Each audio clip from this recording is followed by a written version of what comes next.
जय हिंद साथियों। आज का मुद्दा हमारा संविधान का है।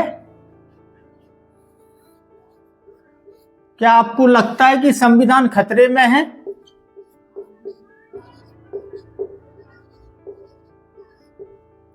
ये प्रश्नवाचक चिन्ह है।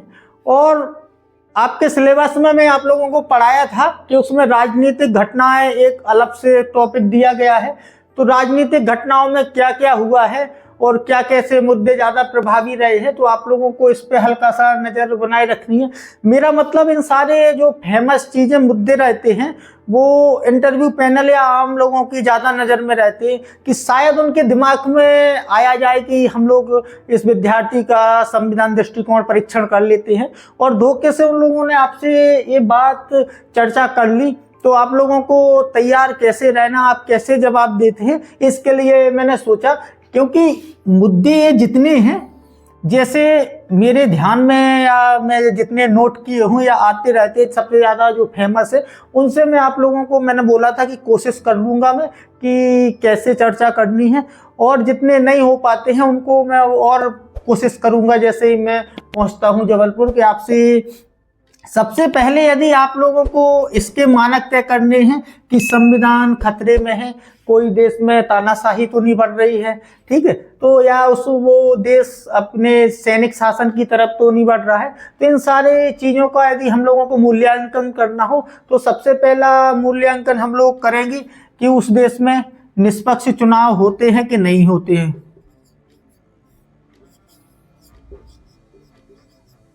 ठीक है, यदि उस देश में निष्पक्ष चुनाव वयस्क मताधिकार के ऊपर होते हैं तो हमारा एक मानक फुलफिल हो गया है कि यदि ऐसा हमारे देश में है, निष्पक्ष चुनाव है, वर्तमान में वयस्क मताधिकार पे हैं, तो एक मानक हमारा पूरा हो गया। दूसरा, सरकार का गणतांत्रिक स्वरूप कायम है या कोई दूसरे के अंडर में सरकारें चल रही हैं, चुनाव नहीं हो रहे हैं। तो दूसरा मतलब हमारा ये गणतांत्रिक स्वरूप अभी हमारा है, क्योंकि हमारे यहाँ संसद के दोनों सत्र हैं, अलग अलग चुनाव हुए, ठीक है, और राज्य में राज्य सरकारें हैं, ग्राम पंचायत में अपने ग्राम पंचायतों की चुनाव होते हैं, तो अभी वर्तमान में गणतांत्रिक स्वरूप है। अब देखना है आपको कि स्वतंत्रता, नागरिकों के स्वतंत्रता में कोई नियंत्रण तो नहीं किया गया है, उनमें कोई हस्तक्षेप तो नहीं हो रहा है, उनकी स्वतंत्रता में कोई रोक तो नहीं लगाई जा रही है। ये हस्तक्षेप, स्वतंत्रता में हस्तक्षेप, यदि सरकार नागरिकों की स्वतंत्रता जो मूल स्वतंत्रता होती है वो कम कर रही है, तो आप लोग फिर उससे अंदाजा लगा सकते हैं कि हमारे संविधान खतरे की तरफ बढ़ रहा है। अब हमारा पंथ निरपेक्षता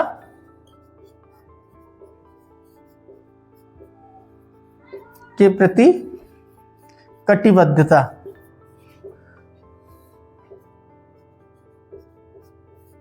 ये कटिबद्धता जो धर्मनिरपेक्षता मूल स्वरूप है संविधान का हमारा, पंथ निरपेक्षता, तो इसको ये सरकार जो वर्तमान में स्थापित है तो वो पंथ निरपेक्ष है कि ऐसा नहीं किसी विशेष धर्म को सपोर्ट कर रही है।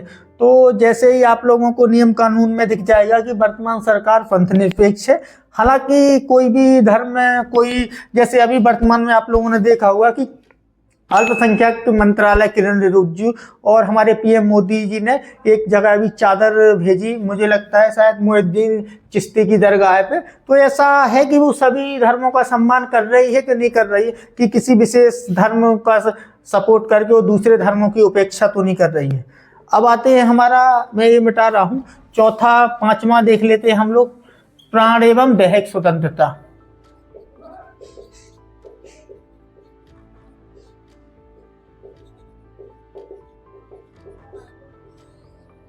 ये प्राण एवं दैहिक स्वतंत्रता सबसे ज्यादा हमारे संविधान का सबसे बड़ा आर्टिकल इसी को है, क्योंकि ये आर्टिकल 21 में सारे जितना दायरा है पूरा मानव की स्वतंत्रता, जो हमारे प्राकृतिक हमको अधिकार मिले हैं, वो सारे इसी से निकलते हैं। तो इसको हम लोगों को ध्यान रखना है।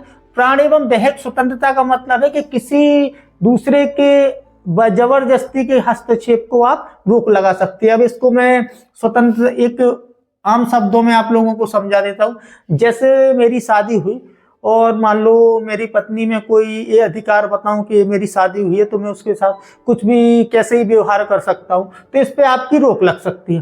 तो आप जो भी माना है वो अपने शरीर का, अपने जो भी निर्णयों का स्वयं अधिकारी है। उसमें कोई बाहरी हस्तक्षेप यदि होता है तो उस पर रोक लगाई जा सकती है। इसलिए ये हम लोगों को 5वां बिंदु देख लेना है। और 6वां बिंदु आप देखना चाहें तो लैंगिक समानता। लैंगिक समानता का मतलब पुरुष महिलाओं से नहीं रखना है, इसका ज्यादा व्यापक दृष्टिकोण। मान लो पुरुषों में भी आप समानता देख सकते हैं कि हम में जैसे आप आम नागरिक हूँ और एक कोई साधु संत है तो उनको ज्यादा अवसर दिए जा रहे हैं सरकार में, मुझे उपेक्षित रखा जा रहा है। तो इन सारा व्यापक दृष्टिकोण में लैंगिक समानता अभी हमारे यहाँ पे है। और यदि एक और हम लोग देख सकते हैं तो एक हमारा मैं इधर लिखे दे रहा हूं मिटा के, दैहिक स्वतंत्रता एक उपचार। मूल अधिकारों का उपचार आपके देश में जो लागू किए जाते हैं वो कैसा है, मतलब लोगों के अधिकारों का उपचार। ये आपको देख लेना है कि अधिकारों का उपचार आपके देश में कैसा है।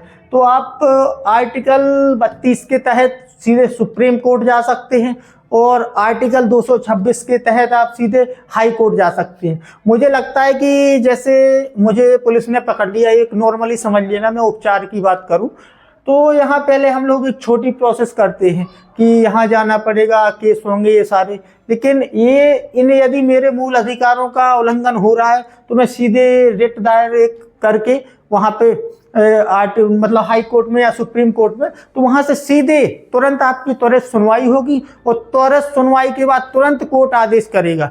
या उसमें 4 रेटें होती हैं, उस 4 रेटों में आप प्रतिषेध और उपचार की ऐसे कई 4 रेटें होती है, तो वो आपको जानने की जरूरत नहीं है। एक आदेशात्मक रेट होती है कि कोर्ट तुरंत आदेश करेगा कि इस संबंध में इसके मतलब इस मुद्दे को हमको अवगत कराया जाए और इसको इस सुसंगत धाराओं में इस पर मुकदमा किया जाए यदि आपको लगता है। तो ये सारी चीजें आप लोगों को आकलन कर लेनी है 5-6। यदि ऐसी चीजों में कोई आपको कमी नहीं नजर आती है तो, लेकिन वहां पे बोलना कैसी है, संविधान खतरे में है नहीं है जी सर, ऐसा क्योंकि मुझे नहीं लगता, ऐसा बोलना है कि ये उन्होंने पूछा क्या संविधान खतरे में, ये नहीं बोलना है कि नहीं है। नहीं है तो मतलब ऐसे हाँ ना में आपसे डिसीजन आपको तर्कों के साथ, आपको विवेक लगा के, जिसमें उनको भी पता लगे कि हमारा विद्यार्थी सोच के निर्णय लेता है। क्योंकि जब व्यक्ति विवेक से निर्णय लेता है तो वो अधिकतर मैक्सिमम सकारात्मक होता है, उसका जो प्रतिफल है वो सकारात्मक होता है। तो ऐसे ही विद्यार्थियों की, ऐसे सैनिकों की वहाँ धर्मगुरुओं में जरूरत है। ये बिल्कुल अपने दिमाग में खोल लेना है, इसमें कोई और समस्या रखनी नहीं है। यदि आपको और कोई ऐसे मैं मुद्दे जैसे मुझे दिमाग में आते हैं तो मैं आप लोगों से डिस्कस कर लेता हूं कि शायद ऐसा पूछा जा सकता है। और मान लो पूछ लिया, मैं मान लेता हूं कि आपसे 300 बच्चे हैं, 300 में से यदि एक बच्चे से भी ऐसा हमारे जो साथी है वो पूछ लिया और उस हमारे साथी ने ऐसा यदि जवाब दे दिया तो फिर उसका सिलेक्शन शायद ही, यदि किस्मत ही ज़्यादा खराब होगी कि वो मेरिट लिस्ट में ऐसी कुछ में बाहर हो जाए, नहीं तो मैं गारंटी दे सकता हूँ कि उसका सिलेक्शन 100% होगा। तो हम लोगों को एक छोटी से छोटी चीज़ को देख के चलना है और इन सारी चीज़ों को मैंने जहाँ तक कोशिश हो सकी। अगला मेरा मुद्दा रहेगा, मैं सोच रहा हूँ कि पहले हम लोग एक धार्मिक दृष्टिकोण पर मैं 2-3 क्लास लेके आऊँ, एक 1.5 घंटे की, उनको ज़्यादा मैं ओवरव्यू आपको एक्सप्लेन करना चाह रहा हूँ उसमें, क्योंकि काफ़ी ऐसे सवाल एक दूसरे के धर्मों से पूछ लिए जाते हैं, वो आप लोगों को होना चाहिए नॉलेज। तो मैं लगातार 15 तारीख को तीनों क्लासें सुबह दोपहर शाम को वो डालूंगा, तो वो जरूर अच्छी तरह से देख लेना है, ठीक है।